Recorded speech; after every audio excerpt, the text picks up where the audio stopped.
Where I live, it's normal that lots of people commute to the big city from the outskirts for work.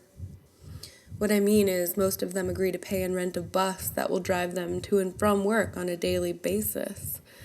It is especially popular among nurses, basic office workers, young people who cannot afford their own cars, and so on. The bus will usually take off from a regular bus stop. One day, my aunt was traveling to work by car.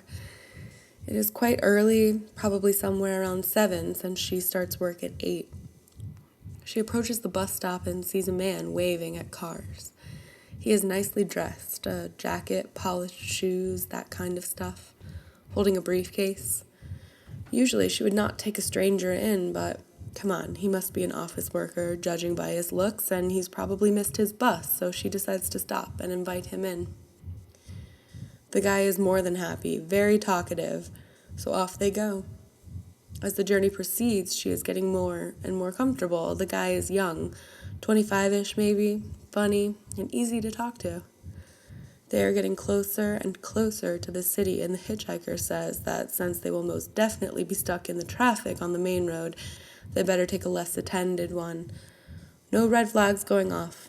I mean, he is right and doesn't send bad vibes at all, so...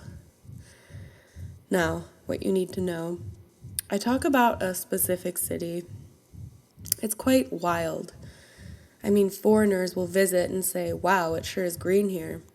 I will not reveal an exact location, but it is all surrounded by forests.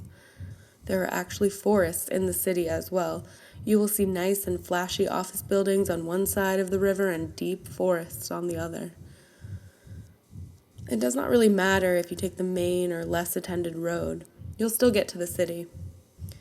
They drive, my aunt and him, forest all around, which the guy comments on, saying how nice it all looks now and blah, blah. My aunt is smiling and nodding, and that's when the creepy part kicks in. He turns his head to her and says, in a completely normal, soft voice, "You would look good in a coffin." The guy goes completely quiet after that utterly horrific statement, gripping his hands on the briefcase. She is beyond creeped out, but tries not to show it and plays it cool. That's when an idea pops in her head. She slows down and says that something must be wrong with the engine because it's getting hard for her to navigate. Then she drives to the side of the road and asks if he would be so nice as to get out and check, since she's just a woman. She wouldn't know. He instantly agrees and gets out of the car. That's when she withdraws and drives the fuck away, leaving the creepy hitchhiker behind. She didn't really care then that she left him there all alone. What he said was creepy as hell. After a few kilometers, she calms down, congratulating herself on getting rid of him when she notices that his briefcase is still laying on the passenger seat. What would a normal person do in this case? Probably throw it away or something, but she decides to look inside. And believe me, inside made her nauseous. Instead of papers, pens, or whatever else office boys carry around, she finds a neatly folded thin rope and a set of knives. Not one knife, a set of sharp, nice knives. You would think the guy was a hunter or something. She's freaked out and decides to go to the nearest police station to report what just happened and to give them the briefcase. As usual here, though, the police didn't do much.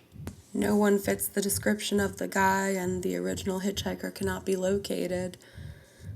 After that, she never ever took a hitchhiker. And I don't think that I would either.